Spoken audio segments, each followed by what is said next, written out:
আমার ভাইরা, আমি আপনাদেরকে যেটা বোঝাতে চাচ্ছিলাম, 4 নম্বর গুরুত্ব বহন করে এই জন্য এই মসজিদ এমন একটা মসজিদ যেই মসজিদের উদ্দেশ্যে সফর করা যায়।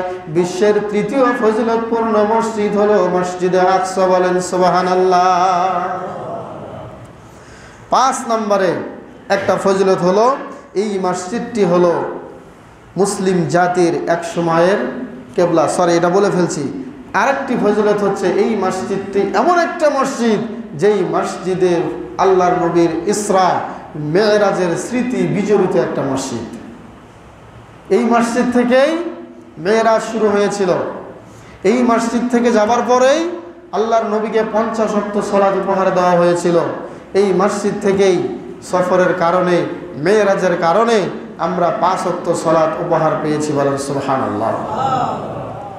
বিশ্বনবী মুহাম্মদ রাসূলুল্লাহ সাল্লাল্লাহু আলাইহি ওয়াসাল্লাম তিনি বলেছেন, তিনি মানে মেরাজের এবং ইসরার ঘটনা বর্ণনা করতে গিয়ে তিনি বলেছেন, হাদিসটি সুনানে নাসাইতে এসেছে, 449 নম্বর হাদিস।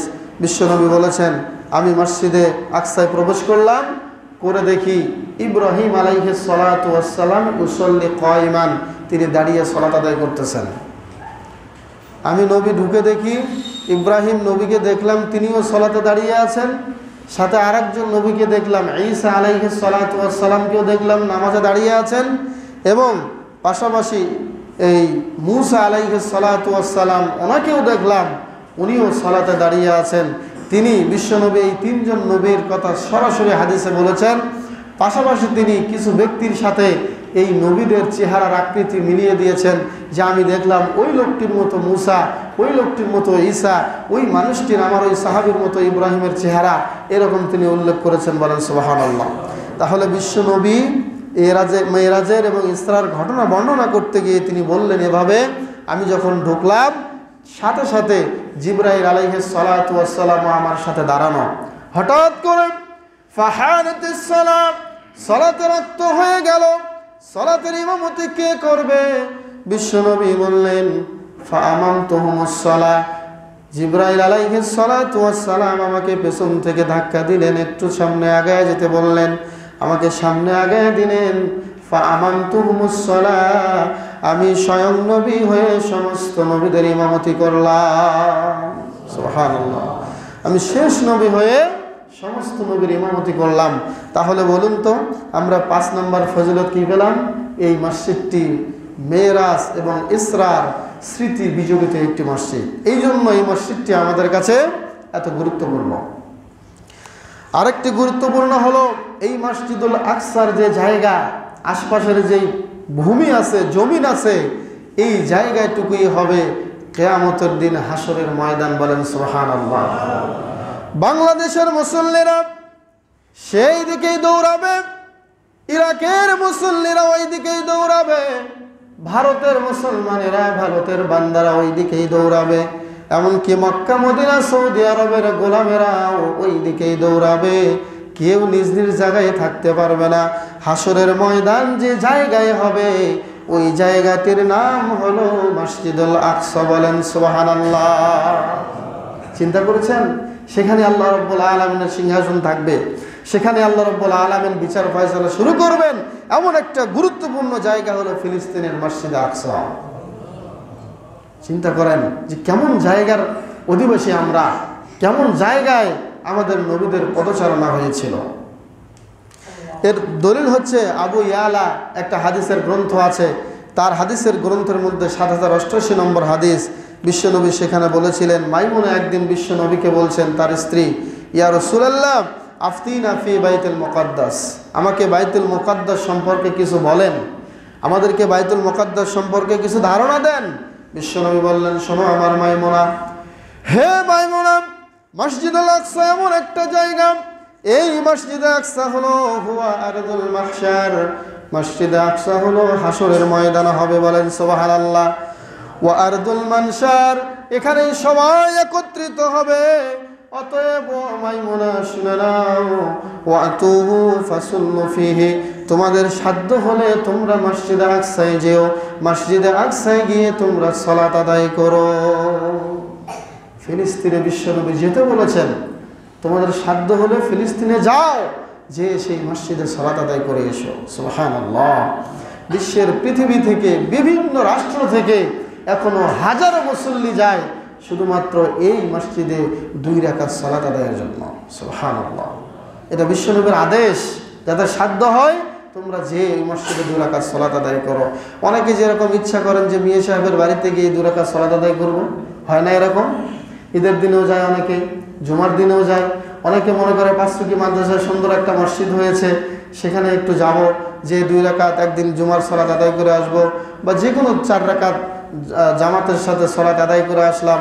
অনেকে হয়তো বা মনে করে বাইতুল মুকাররমে একদিন যাব, কিন্তু এইসব মসজিদে সালাত আদায় করে এক চুল পরিমাণ সওয়াবের কোনো কম বেশি হবে না।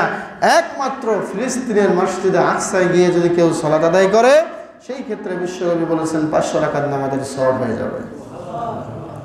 আমি যেটা বলতে চাইলাম সেটা হলো আগ্রহ, ভক্তি ভরে, শ্রদ্ধার সাথে আমরা যে জায়গাগুলোকে স্মরণ করি তার মধ্যে অন্যতম একটি জায়গা হলো মসজিদে আকসা। সুবহানাল্লাহ। এটা গেল 6 নম্বর গুরুত্বপূর্ণ হওয়ার 6 নম্বর কারণ। 7 নম্বর আরেকটি কারণ হলো এই মসজিদে যারা জিয়ারত করতে যাবে, মনে করেন যে আমরা যারা কবর জিয়ারত করি না, বাবা মায়ে শুয়ে আছেন কবরে, ভাই ব্রাদার দাদা দাদি কবরে শুয়ে আছে, এটা আমাদের দায়িত্ব কবর জিয়ারত করা, কবরকে দেখতে যাওয়া, সেখানে গিয়ে তাদের জন্য দোয়া করা। ঠিক তেমনই মসজিদে আকসাকে কেউ যদি দেখতে যায়, কেউ যদি জিয়ারত করে, তাদের জন্য বিশ্বনবী নবী মুহাম্মদ রাসূলুল্লাহ সাল্লাল্লাহু আলাইহি ওয়াসাল্লাম একটা সুন্দর ফজিলতের কথা বলে গিয়েছেন। বলেন সুবহানাল্লাহ।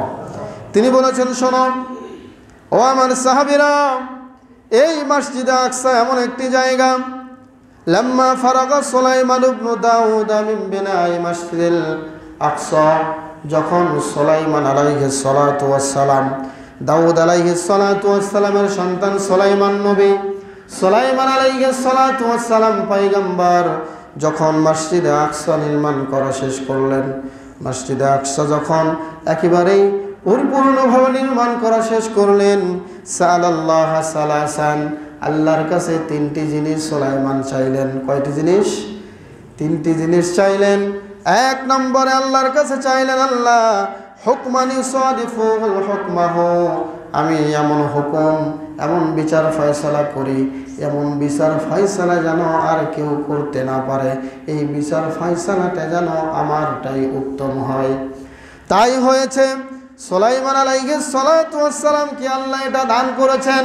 আজও বিশ্বের মধ্যে যত নবী এসেছেন, যত বিচারক বিচার করেন, কেউ সুলাইমান নবীর মতো এত সুন্দর ফয়সালা দিতে পারে না। স্বয়ং আল্লাহ রাব্বুল আলামিন তার সাথে স্বয়ং জিন জাতি পর্যন্ত তার ইতাআত করত, তার আনুগত্য করত। এই জিন জাতি পর্যন্ত যা বলতো সুলাইমান নবী তা শুনতে পারত, এবং সুলাইমান নবী জিন জাতিকে দিয়ে এই মসজিদে আকসার কাজ করিয়েছেন। বলেন সুবহানাল্লাহ। বিভিন্ন গোষ্ঠীকে নিয়ে তিনি মসজিদে আকসার কাজ করেছিলেন। তো 3টি জিনিস চেয়েছিলেন। প্রথমটি হলো, আল্লাহ আমাকে যেই হুকুম দিয়েছেন, আমাকে যেই প্রজ্ঞা দিয়েছেন, বিচারের জ্ঞান দিয়েছেন, এরকম জ্ঞান আর কারো থাকবে না। দ্বিতীয়ত বিশ্বনবী বললেন, তিনি আরেকটি আল্লাহর কাছে চেয়েছেন, মুলকান লা ইয়ামবাগি লিআহাদিন মিন বা'দিহি, তিনি এমন রাজত্ব চেয়েছিলেন আল্লাহর কাছে, তারপরে যেন এমন রাজত্ব কেউ না পায়। ঠিক তেমনই এমন সুন্দরভাবে রাজ্য পরিচালনা করার অধিকার বা এমন যোগ্যতাও তারপর আর কেউ পায় নাই। 3 নম্বরে তিনি বলে গিয়েছেন আল্লাহর কাছে, আল্লাহ আমি যে মসজিদে আকসা নির্মাণ করলাম তোমার দয়ায়, তোমার ক্ষমতায়, ও আল্লাহ ইয়াতি হাদাল মসজিদা আহাদুন, যে কেউ এই মসজিদে আসবে, লা ইউরিদু ইল্লা সলাতা ফিহি, একমাত্র এক উদ্দেশ্যে এই সালাত এই মসজিদে আসবে, সেটি হচ্ছে সালাত আদায়ের জন্য।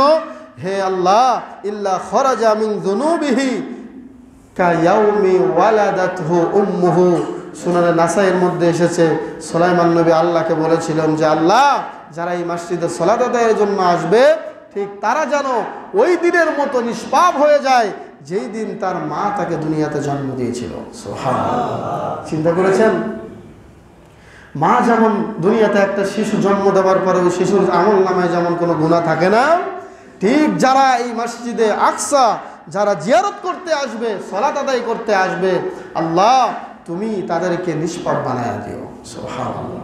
সুলাইমান নবী আল্লাহর কাছে দোয়া করেছিল। সম্মানিত উপস্থিতি,